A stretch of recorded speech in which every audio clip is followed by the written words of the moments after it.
Oil. It's who we are. It's the fabric holding cities like Bakersfield together. It protects the things we care about, like education, medical care, first responders, and everything in this area that makes us who we are. Join us as we talk to community leaders about the impact of oil with Keeping California.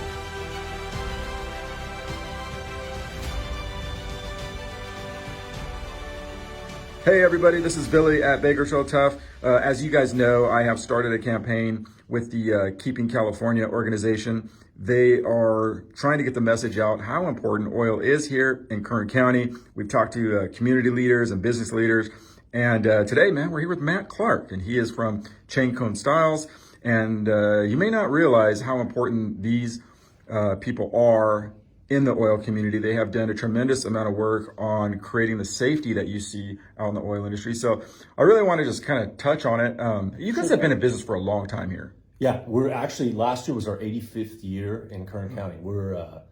We're certainly one of the oldest law firms in Kern County, the oldest, as far as I know, continuously operating law firm. Yeah. And we've been around a long time. You know it's neat about this place too, and to let people know, you guys actually came in Bakersfield Tuff for the first time in our last issue. It is really cool to see that. But one thing that I realized is that you've had people that work at this firm for a long time. I mean, you know, you don't have a lot of turnover. I mean, you do have turnover, but there's a lot of people that have been here for a while. Oh, we've got employees that are going on 30, 40 years with the firm. I mean, you know, what's funny is you just don't see that anymore, right? Like yeah.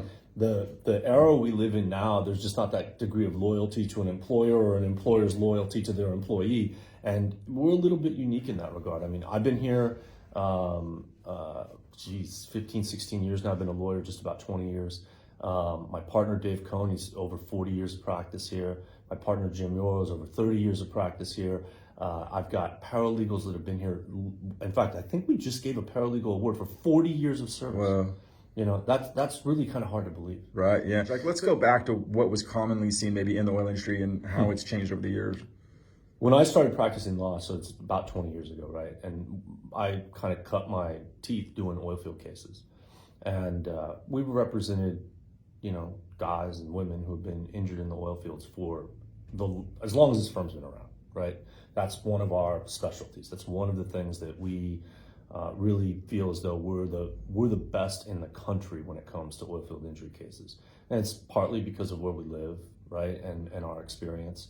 But when I started practicing 20 years ago, you know, it was a joke, but it wasn't really a joke, right? It was like, okay, you knew a guy who was a floor hand because he didn't have 5 fingers anymore. Yeah. And that is so not the case anymore. Like, just in the last 20 years, that industry has become so safe compared to even other industries. I'd say even compared to the agricultural industry, right, which really isn't as dangerous a line of work as working in the oil fields.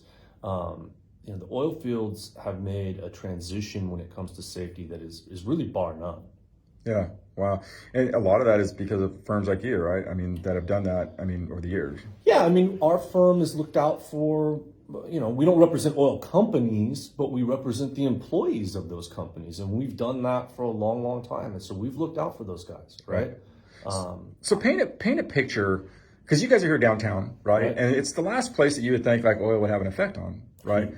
But kind of paint a picture for people of how important oil is outside that oil industry.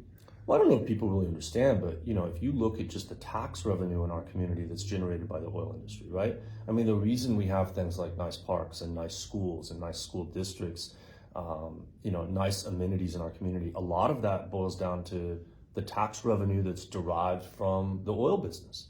And if that were to just dry up and disappear overnight, I'd be really fearful. You know, what happens to our schools? What happens to our local law enforcement, our you know, sort of first responders? What happens to the nice things in our communities that just all dry up overnight? I mean, certainly there's nothing here that's just going to replace it all of a sudden. Right. Yeah. So I know we had this conversation, like, you know, that oil actually does good things in our lives. It does good things, you know, it actually saves lives. It actually does things good for the planet. There are so many things in our lives that we don't realize are oil, you know, based. Yeah. I mean, you and I were talking before we started rolling the camera here, and my comment was, I think that there are very few things, like very, very few things that you and I and everyone else touch in our lives each day that isn't at least in some part been derived from the petroleum industry, right? I mean, that phone that you're recording this with, that there's parts from that phone that require the petroleum industry. You know, the car you're going to get into, I don't care if it's an electric car, a hybrid car, a gas car, forget what's powering in it. The car itself is largely made with products from the petroleum industry. And so if that were to just disappear, I mean, this notion that we're going to suddenly not rely upon oil, period, is a farce. It's not going to happen. Right. And then we also talked about too that, you know, we do it, like you mentioned, we do it so clean here that sending it somewhere else doesn't make the planet better. Right. Well, look, I mean, for example, I'm not enough of an expert to say exactly what's going on in the likes of Saudi Arabia or Iraq or other areas where we're importing oil from, right? United Arab Emirates, you know, whatever, okay?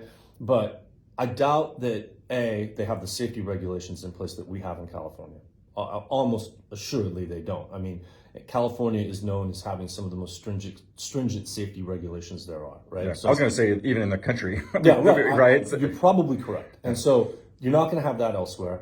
And we have some of the toughest environmental standards in the world in this state. And so what are you going to do? You know, even if we're not producing the oil here locally and we're going to ship that to overseas or Texas or Wyoming or Montana or wherever it is that they're going to produce it, you know, they're still going to be dumping that carbon into the air, but they're going to be doing it in a fashion worse than we would be doing it in California, where at least we have environmental regulations in place. And locally, and I'm sure you've talked to people about this, but our local oil concerns, Era Energy, Chevron here locally, CRC, all the way to some of the smaller people. I know Chad Hathaway's doing some of this. I mean, they're investing heavily in renewable energy themselves, right? The oil industry is. They've got solar projects. Some of the biggest solar projects in our community are from the oil industry. Right. Yeah. And the thing is too, is that people don't realize that, you know, making batteries isn't the cleanest thing also. You know, I mean, it's not like it's this utopia of like Cleveland, you know, I mean, along the lines. I think it's still it's one of those things where I think there's still a lot of unknowns, right? It's too new of a product on the market. Like, for example, I don't really have a good sense of what happens. You know, you go out and you buy a Tesla, right? And you drive it for whatever, 10 years. And at that point, I don't know, the battery doesn't work as well anymore or whatever. What do they do with that? I don't know. I don't really know the answer. I mean, I'm assuming there's some way of recycling some of the materials in it, but it doesn't strike me as the cleanest of industries, right? And you and I were talking about this too. I mean, the products that are used to make those electric cars are a finite resource as well, right? It's just like oil. At some point, you're going to run out of it. You're going to run out of the lithium and the cobalt and the things that are required to make those batteries. So, you know, does that mean electric vehicles are bad? No, that's not what I'm saying. I think for some people and in some applications, they're great. But it doesn't mean that the oil industry is just going to suddenly disappear and that we are no longer going to rely on it. The reality is, in California, we're going to be relying on petroleum products for a long, long time. And to just, you know, get rid of them overnight, A, is a farce. It's not going to happen. And B, it would, to get rid of the industry in our community, I think would really be devastating. Yeah. Well, I want to say great interview, of course. I knew it would be coming in here. And if you guys want to go check out keepingcalifornia.com, you can learn more information about that. And I think they have something you can sign so you can get up to Sacramento to let them know how important it is to all of us, even people not in the oil industry. Thanks for that interview, man. Really good. Thank you very much for contacting us. Yeah, very good. All right. This is Matt. This is Billy at Cohn Stiles. Thank you.